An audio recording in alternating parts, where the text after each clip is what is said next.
The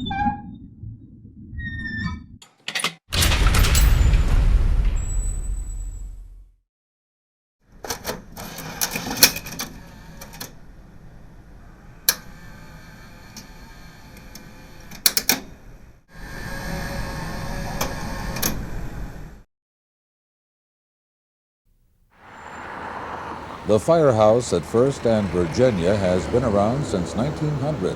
Right next door is another fire facility that's been around almost that long. Well, this is the Milwaukee Fire Department Bureau of Construction and Maintenance, commonly referred to by the members as the shop. Everything that is used in firefighting requires a certification. Aerial ladders are all tested, the ladders are all tested, the engines are all tested. And that is done in order to ensure a quality of readiness that says when the public puts the call in that we are coming there, and we are coming there with a capability that borders on 100% all the time. When everybody else was still with horse and buggy, we had to have a means of pumping water at the fire scenes. Originally, when steam mechanization came in for the pumping engines, we ended up having to have a facility in order to repair these vehicles. That was the start of the Milwaukee Fire Department shop. The repair of those vehicles at that time was done by firefighters who were, if you will, Sunday mechanics. Eventually, the technical aspect of firefighting equipment became so advanced we had to go into hiring professional mechanics, which is where we are at today. Specialized mechanics and skilled craftsmen have been working in this facility since the early 1900s, and you can still see reminders of the days when the department made its own horse harnesses and fire trucks. Old machine shop. The floor here is made out of actual cut-off end boards, and those were used in the floors years ago because they would absorb the cutting oils and the different liquids that were used in the formation of materials and working on the lathes and the drill presses and the pipe threaders. It would absorb the oils, and this dates way back. Right in this shop right here was a vehicle made, a pumping engine that was called the Milwaukee fire engine, and it was built right here in this shop. It used a Waukesha engine, but it was in fact manufactured right here in this particular shop. From a shop standpoint, everybody's pretty doggone proud of that, because not many fire departments can say they ever produced their own vehicle. Nearly everything but the 200 fire department vehicles are still designed and built or repaired at the Maintenance Bureau, from the benches and cabinets in the carpentry shop for firehouses to 500-gallon water tanks for the pumpers. Our fabricators fabricated some metal plates for the leaking area. They cut out the bad area. They welded in the new plates. They hydrostatically tested the tank. They repainted the tank, and now the tank is ready to get put back in the engine. We have individuals who have taken courses, just as an example, to repair our fireboat, the outdrives, the stern drives, and that. We have people who have taken additional training. We do all of our own repairing of small engines on the generators that are used at fire scenes. So we have small engine repair. We have all of the breathing apparatus. We have 265 personnel daily on the fire equipment that require to have their own individual firefighting mask. We repair all those masks here. Particular type of job here, you have to really pay attention to details, check them out very good. It isn't a rush job. It's a job basically where you got to take your time, go through everything, and make sure everything is right, because somebody's life depends on this piece of equipment here. Those masks then get put back in the fire engines, and all of the brackets for mounting the masks are made here in our fabrication shop. We have personnel here that are mechanics, that are the people who actually work on the mechanical end of the apparatus, and then we have people here that are called non-mechanics. So we have people who are fabricating the hose cover shields that go over the hose beds and make the leather straps for the belts that the firefighters wear. As of right now, I'm making spanner belts. These are, every firefighter has one. They're for safety harnesses and disconnecting hose. For example, they go up on a 100-foot ladder. They want to secure themselves in case they accidentally fall off. fire extinguisher section. That's where we refill extinguishers and repair all of the fire extinguishers. We rotate the tires. We make sure that they are all at a safety level, and he pulls them off, and we maintain everything here that is always in a position of readiness and safety, not only for the citizens, but for the firefighters and the drivers and people going out the door. As new technology comes up, we send our personnel for training in those areas in order to make sure that they are maintaining a level of competence that is required in an emergency type of response. Not every fire department has its own maintenance bureau, but fire officials here believe the shop is very important. The speed of response in an event of an emergency. We've had situations in the wintertime with equipment freezing up or vehicle accidents where I have a whole team of personnel here who knows this equipment inside out. They can come in, we can call them at home, and we've had to do this from time to time. They can come in and they can work and put this equipment back in working order right now. That cost savings is tremendous just from the standpoint of not having the vehicle delayed getting back into service. Sometimes we're able to fix it on the spot. At this point in time, the chief of the fire department has given me personal instruction to keep us at a level of readiness that will provide that security. And that security is required for the citizens, that's for sure.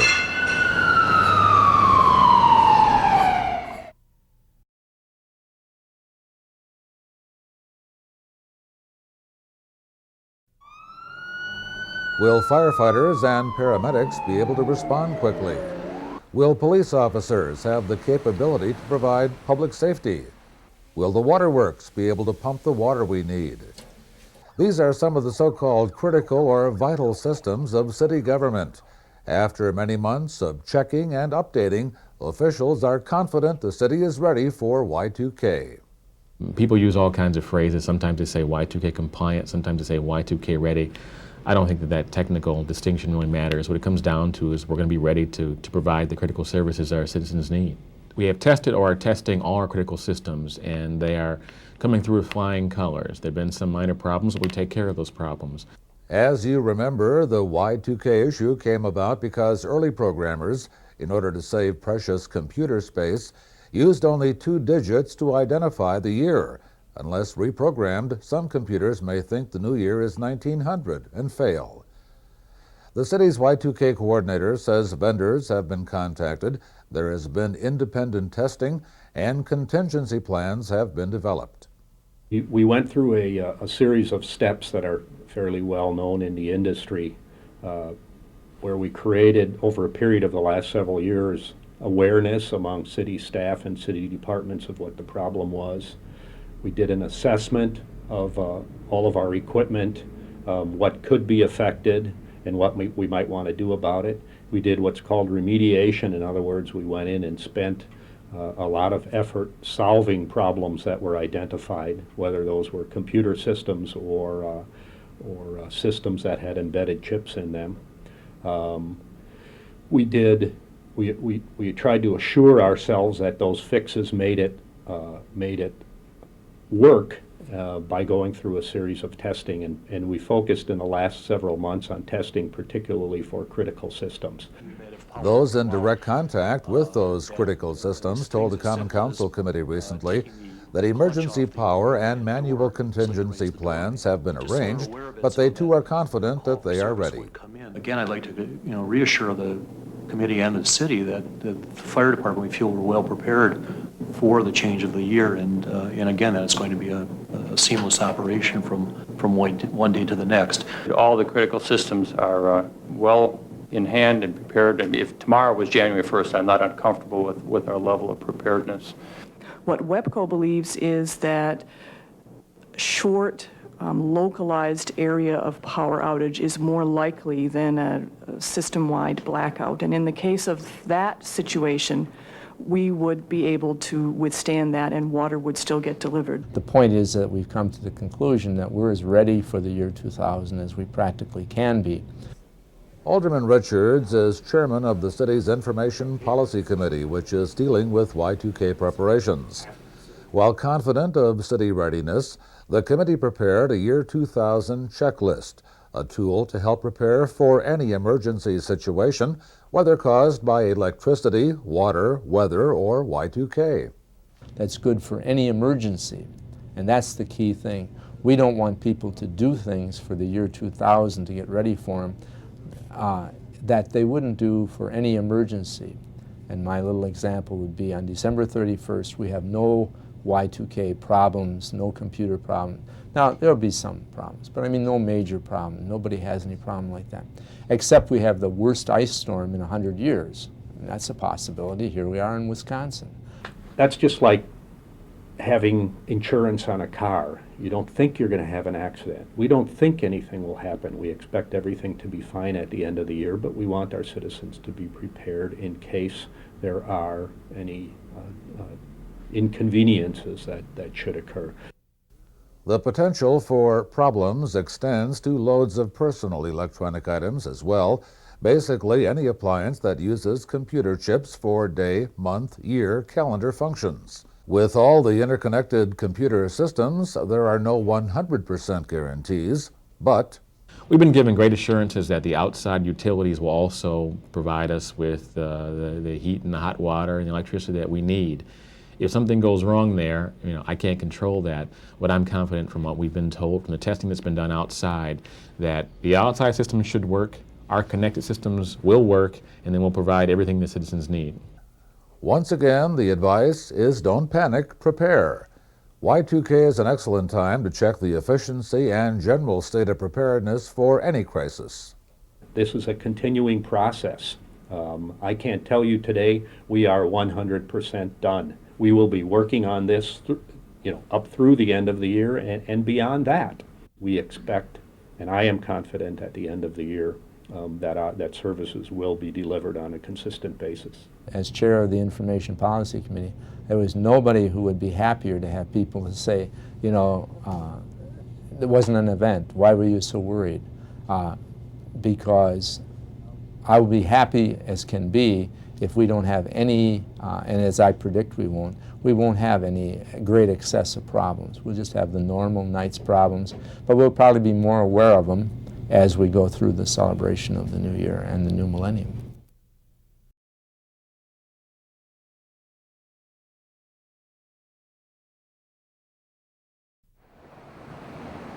The poster depicts the Oriental Theater, popular with residents from throughout Milwaukee since talkie movies arrived in the 1920s. The Lower East Side is less than a mile wide in most places, between Lake Michigan and the Milwaukee River from North Avenue to Ogden. Frank Aliotto, a city firefighter, is a third-generation resident. I'm firmly rooted on the East Side. My mother's parents are Polish and my father's parents are Sicilian, and those are the two main groups that settled on the East Side. As they moved away, I still had an affinity for the area and always wanted to come back and be a part of what they were a part of, this community atmosphere. So that helped spur my interest in the history of the area. What also helped is the Brady Street newsletter. Frank's wife, Rochelle, is editor. He writes a column on the area's history. I was just amazed at how rich the history of this area is, how many prominent people started out here or lived here at one time. Christopher Lapham Scholes, many Milwaukeeans know that he invented the typewriter. In doing research about him, I learned that he lived right across the alley from us on Racine Street, or what's now Humboldt Avenue. The former Indian Trail, now known as Prospect Avenue, was once home to some of Milwaukee's most prominent citizens. Some of their Victorian mansions are still here, sharing the lakeview with apartments and condominium towers. A few blocks west, it was quite different. Polish immigrants covered the blocks north of Brady Street with modest cottages and two-story flats, drawn by the jobs and businesses that line the riverbanks. There was always an interesting mix of cultures and income groups and races and people here, and that's only gotten more intense and blossomed even more as time went on. But any block you walk down the Lower East Side, you'll see beautiful Queen Anne homes next to Polish flats and very modest cottages. Churches define the neighborhood and its immigrants. St. Hedwig's, established in 1871, was the Polish church. Holy Rosary was organized by the Irish in 1885. St. Rita's, built by Italians, dates back to 1919. Now residents are building on their unique history. people that just are reinvesting in the area and want to be a part of a community and a neighborhood again, where you can walk to what you want to do and where you know your neighbors and you can sit on the porch and say hello to the butcher and, you know, Mr. Glorioso. And Mr. Glorioso is Joe from Glorioso's Italian grocery store, a fixture on Brady Street for over 50 years. Well, we started our business in February 14, 1946. We were three brothers that started it. Eventually, within a couple of years that I was on Brady Street, I bought a home on Astor and Kewanee, and I've been there ever since. Otherwise, I could have been in the suburbs with everybody else. But I love the East Side. I love Brady Street, and I love the East Side. Brady Street was the area's first major commercial and business strip. Written off by many in the 1970s and 80s, it's enjoyed a renaissance as merchants and neighbors fought to save it. We were getting together to make the street safer and a better place to have a business and live. And from there, this has happened. And in 1993, we formed a business improvement district to do public improvements on the street, including our public art project, which is 86 pictographs sandblasted into the green decorative concrete. And from there, the private investment has just exploded. For many Milwaukeeans, the old Brady Street Festival characterized the Lower East Side. In the late 1960s, Brady Street became the symbolic center of Milwaukee's counterculture, the hippies. But it added a real color and flavor to Brady Street, and I think Brady Street still has that as part of its legacy. People still call us and say, when's that big festival? And it's been 20 years. It's funky, it's fun, it's different, it's great people watching. We revel in our diversity. We don't want to be like the suburbs. We don't want to be cookie cutter. When we did our streetscape, the main idea was to have it unique, to have it enhance what we have here, not change it. And I think that we achieved that goal. It's great to see the people out walking. That's what neighborhoods are about. We have people. We have a vital, vital neighborhood because we have so many people around. And so it was a place where folks could come and they were easily accepted. And I think you saw that not only in the immigration of different ethnic groups, but also of different lifestyles. Pat Szyminski is a third-generation owner of what may be the oldest existing business on Brady Street. Well, my family's been in the neighborhood going back to 1905 when my grandfather first established the funeral home. Not at this location, it was actually on Pulaski Street. My grandmother was a frame maker, and so they kind of incorporated that. In about 1915, my grandfather moved the business here to Brady Street. The Lower East Side continues to be a popular destination with its many specialty stores and restaurants, with nearly every ethnic food represented. Other neighborhood attractions bring in visitors from throughout Milwaukee.